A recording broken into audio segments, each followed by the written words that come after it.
In case you haven't heard, we've started a new feature here on NCTV. We're learning all about the men who our 6 counties in the North Central television viewing area are named after. Last month, we featured Henry Clay. This month, we head to Trousdale County and learn all about former Tennessee Governor William Trousdale. You're looking at the Trousdale County Courthouse in Hartsville. Tennessee's smallest county in land area was formed in 1870. Officials at the time decided to name their new county after former Tennessee Governor William Trousdale. William Trousdale was born in North Carolina, and he moved here when he was about 6 years old. He was born in 1790 when his father received a land grant in Middle Tennessee. And that was the way North Carolina paid its soldiers during the American Revolution, by giving them land grants. And he was a captain, his father was a captain, and he received 650 acres. And the 650 acres he received are pretty much downtown Gallatin, Tennessee today. In fact, not long after he'd moved here and established his place, he sold 49.2, maybe 0.5 acres to Sumner County for their downtown Gallatin. And he sold it at about $10 an acre, which was pretty good because at that time land was selling for $1 an acre. So he really made a lot off that deal. But anyway, so William Trousdale grew up in what is Gallatin, Tennessee. And then like young men at that time, he had just a typical education, but he decided to read for the law. He became a lawyer. Now back then, you didn't necessarily go to law school. If you had some law books, you could read on your own and then pass the bar exam. Or what most people did, they would read a little bit and maybe work with another lawyer and learn from them. You didn't have to go to law school per se. So he passed his bar exam. But in the meantime, he got involved with the Tennessee militia. And back then, if you were any young man, it'd be like the National Guard. Everyone was in the militia. And they would have musters, I don't know, maybe once a month or something like that. Everybody had their rifle and they would appear for the muster. And the reason why they had a National Guard, a militia, was because of the Indian troubles. And sure enough, his first actual military experience was in 1813, fighting against the Creek Indians. Now, the Creek Indians actually lived south of here in Alabama, but they sometimes would make war parties and so on. So he went down for that and distinguished himself very well. He was a good soldier. And then a year later, and this is during the War of 1812, he goes down with Andrew Jackson to the Battle of Pensacola and captures Pensacola. And then it's a long story with Andrew Jackson if you keep up with the history part, but Jackson decides to just go saunder over to New Orleans. And then, of course, he has a big battle there. The interesting thing about it is the war is actually over, but they don't know that. So he saunters over to New Orleans, and there's a big British I guess, fleet arriving and soldiers. And so they put up barricades, and they're going to protect the city of New Orleans. And Trousdale was right in the middle of that, yeah. Now, the interesting thing about it is, though, there are a number of people from Hartsville there. So a bunch of Sumner County men and people from what is now Trousdale County were in it as well, including the 2 Lauderdale men, James and William Lauderdale, who are important to our story, as you'll see later on. So he distinguishes himself in that battle as well. So he's quite a soldier. In fact, he did so well that Andrew Jackson offers him the job in the regular United States Army as a brigadier general, but he passes it up. He said, no, I don't want to do that. So he comes back to Tennessee, gets his law practice started, and marries, starts a family. But then we have another war, the Seminole Indian War. So he volunteers for that. So he goes down to Florida and fights in the Seminole Indian War. And again, he does very well. In fact, he's back then militia would often elect their own leader. It wasn't necessarily promoted. They would get together a company of men, and then they would elect, and he was chosen their leader. And it distinguishes himself very well. Now, the Lauderdale brothers were there as well. One of them was, and William Lauderdale, of course, built a little fort on the edge of the coast of Florida called Fort Lauderdale. And so that's one of our claims of fame in Trousdale County. But so Trousdale comes back to Tennessee. In Sumner County, he gets involved a little bit in politics, and he becomes a city alderman. We would call it a commissioner or something like that today. And then he decides to run for state senate and becomes a state senator. Then we have another war, the Mexican War. Okay, and so he volunteers again. He goes down and fights in the war against Mexico, and he does very well. Again, he's leading a group of men. In one battle, he gets a horse shot out from under him and gets shot in the shoulder. And then 5 days later, he's in the end of the war, the biggest battle, the battle for, and I'll have to read the name of this place. It's called, because it's a real complicated name. Okay, it's called Chapultepec. Or basically Mexico City. And in that battle, again, he's leading his men, and he's still recovering from his injury from the other 5 days earlier, gets shot twice in his right arm, and his arm is shattered. but he refuses to back off the battlefield and continues to lead his men until he captures the battery that he was sent to do. So as a result, he's a real hero. And then, and of course, the United States won that battle. We win the War of Mexico, and they make great concessions to us. He comes back to Sumner County, and he's a real hero. I mean, he's a superhero because of what he did. And they start calling him the war horse of Sumner County. Well, he immediately jumps on that notoriety and runs for governor and becomes governor. So in 1849, he's elected governor of Tennessee. Now, what's interesting about all this is that we were not a county. Trousdale was not a county. And most of the early counties in the state were named for heroes of the American Revolution. Okay, you see where I'm going? All right, by the time Trousdale County becomes a county in 1870, the Revolutionary War heroes are all dead and forgotten. But see, Trousdale is still in their recollection as a hero. But anyway, so he's a governor. Now back then, governors only served 2-year terms.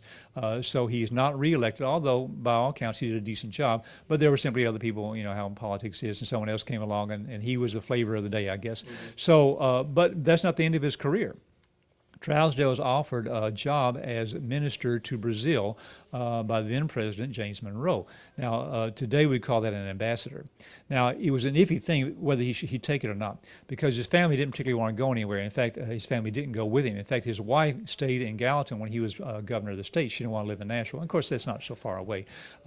And so she said, I'm not going to Brazil if you get that job. But in the meantime, Trousdale was suffering from rheumatism real bad. I'm not sure that this War Rangers didn't make it even worse. So he said, well, you know, the climate might be good for me. So he goes down, and his oldest son, Charles, goes with him, and he's there for 4 years. The climate wasn't particularly better for him, so he doesn't go for another 4 years. He comes back and pretty much becomes an invalid, stays at home.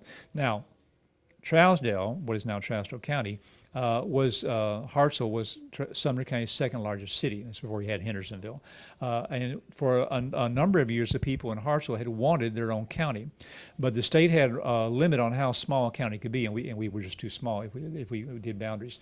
But then they had, after the Civil War in 1870, they had a constitutional convention. At that constitutional convention, they changed rules a little bit. And the new ruling was that if you, no matter where you lived in Tennessee, you had to be able to go from your home to your county seat, conduct business, and get back in one day. And people in Hartselle couldn't do that because even though it's a short drive now to Gallatin, that was too far. With the roads at the time, it was just, you just could not get there and get back on one day. Now, likewise, there were parts of the county that would have gone to Macon County, Lafayette, or to Carthage and Smith County, and to Lebanon and Wilson County, had the same problem. So we petitioned for a county with Hartselle as a county seat, and it was a vote before the public, and it was like 99% of the people voted in favor of it because of that very problem. They could not go and conduct business, and it was a 2-day trip, and for poor farmers, and it was quite a hardship. So anyway, we became a county, but that was 1870. Now, in 1870, you're naming a county, you use people that are familiar with you, and he had just been governor. He was a war hero in a very recent war, and so they honored Trousdale by naming the county after him. So I think it's kind of a nice thing that someone came to the house and said, hey, do you know we named a county after you? And I can imagine an old man like, wow, that's cool, you know. And then he died 2 years later. Yeah, so he just made it. But I think it's a real neat thing that he knew a county was named after him. And of course, during his law career, I'm sure he traveled to Hartselle many times. So he had friends here, and he would have attended the horse races here. We had a racetrack here up till the Civil War. And so I think it was quite an honor for him, and sure. Made him feel good. Most certainly. Well, after doing all this research, how much more do you think that you learned about the man before you started the research? Well, I'd done an article about him for our local newspaper, but I did more research, of course, for this. And yeah, it's fascinating, the story about his injuries, and evidently he's quite ferocious in battle. I don't know what he's like in the courtroom, but he must have been pretty impressive in the courtroom too. But he didn't hesitate to fight, you know. And the interesting thing is that some men will volunteer for a service, and then once is enough, like, well, no, I've done that, and I don't want to do that again. But he never hesitated to jump back out, and you know, an early country, a young country, very involved in his state. I think he felt a patriotic duty. Of course, I think it was the number of Tennesseans who showed up for the Mexican War that gave us the volunteer state nickname, yeah, because so many people did volunteer, and he was one of them. Right in the middle of it. Then, now interestingly enough, the Lauderdales, who I mentioned earlier, the younger brother, William, had a city named after him, Fort Lauderdale. But the older brother, James, died in the Battle of New Orleans. And he was the highest ranking American soldier killed in the Battle of New Orleans, and consequently, he has a county named after him. So we have a fellow from Hartsville who has a county named after him. So there's a Lauderdale County, Tennessee, but there's also a Lauderdale County, Mississippi, and a Lauderdale County, Alabama. All three of them named for the same. And that's a rare thing for a man to have three counties in three different states named after him. So that's kind of a little parallel story right there, kind of neat. Very interesting. Now, back to Governor Trousdale just for a moment. Of course, his home still stands today in Gallatin. Can you talk about that and what a precious piece of property I guess that is? Yeah. Well, the interesting story is the home was built on land that had been part of William Lauderdale's father's original land grant. But of course, he sold it off. And when Gallatin sold lots, of course, it had been bought by someone else. It was bought by a congressman, a United States congressman. His last name was Bowen, Bowen. Is right. Anyway, he built a nice two-story home, brick home, and the brick home is still standing. But after he died, then Trousdale, who was an up-and-coming lawyer, moved into it, his family, and made a few additions to it. Now, it stayed in the Trousdale family after his death. One of his sons lived there. But after his son died around the year 1900, and this is quite unusual at that time, he gave it to the DAR, the local DAR. And of course, his father had been a governor. County is named after him. He was a war hero, and I guess he said to him, if you like to preserve this and keep it. Now, the Hermitage, Andrew Jackson's home was, I think, the first president's home purchased and put on display by the public. So it could have been with that kind of in mind. The DAR received it, and they eventually turned it into a museum, and it's still standing today, and quite a beautiful home. Yeah, and so. That's a unique story right there, that his home is still alive around, and you can go see it. And I've been to it several times. They still have events there every year. And of course, they say that it was a museum for a while. Now they have a museum building behind it. Although I think Sumner County is building a new building for their museum.